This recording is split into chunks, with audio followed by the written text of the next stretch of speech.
మీకు ఈ వీడియో నచ్చినట్లయితే వీడియో క్లిక్ చేసి ఛానల్ని సబ్స్క్రైబ్ చేసుకోండి. జేడీకి ఫోన్ కాల్ వస్తుంది. ఇంకా జేడీ అయితే బాగా కంగారు పడుతూ వాట్ అని అడుగుతూ ఉంటుంది. ఏమైంది అని కేదార్ అడుగుతూ ఉంటాడు. త్రిపాఠి ఆ మేనేజర్ మహేందర్ని తీసుకువెళ్ళిపోయాడంట. ఖచ్చితంగా త్రిపాఠి ఆ మేనేజర్ ప్రాణాలు తీయటానికి తీసుకువెళ్ళిపోయి ఉంటాడు కేదార్. కాబట్టి ఎట్టి పరిస్థితుల్లోనూ అలా జరగకూడదు. ఒకవేళ అతడి ప్రాణాలు పోయాయి అంటే చీకట్లో ఉన్న వాళ్ళని మనం ఎప్పటికి కూడా పట్టుకోలేము.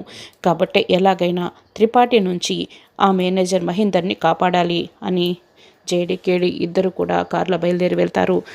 అయితే జేడీ వాళ్ళ కారుకి సాధునాయక్ కారు అడ్డు వస్తుంది. సాధునాయక్ సార్ ఇలా మన కారుకి తన కారు అడ్డు పెట్టాడేంటి అని ఇద్దరు కూడా కారు దిగిన వెంటనే జై హింద్ సార్ అని జేడీ కేడీ చెప్తూ ఉంటారు.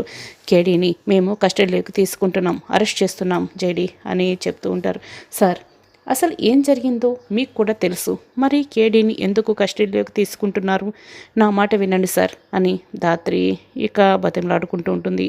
చూడు జేడీ, రూల్స్ గురించి నాకంటే ఎక్కువగా నీకు తెలుసు. నేను ఇప్పుడు ఏమీ చేయలేని పరిస్థితి, కాబట్టి కేదార్ని మేము అరెస్ట్ చేసి తీరాల్సిందే అని సాధు నాయక్ అంటే, సార్ ఒక్కరోజు సమయం ఏమండి సార్ అని జేడీ బతిమలాడుకుంటుంది. నా చేతిలో ఏమీ లేదని చెప్పాను కదా, కిరణ్ కేడీని కస్టడీలోకి తీసుకోండి అని సాధు నాయక్ అంటాడు. రండి సార్ అని అప్పుడే కిరణ్ ఇంకా కేడీని తీసుకువెళ్తూ ఉంటారు. ఇంకొక కారులో రౌడీలు వస్తారు. ఇంకా బలవంతంగా కేడీని కారులో ఎక్కించుకొని లాక్కుని తీసుకువెళ్తూ ఉంటారు.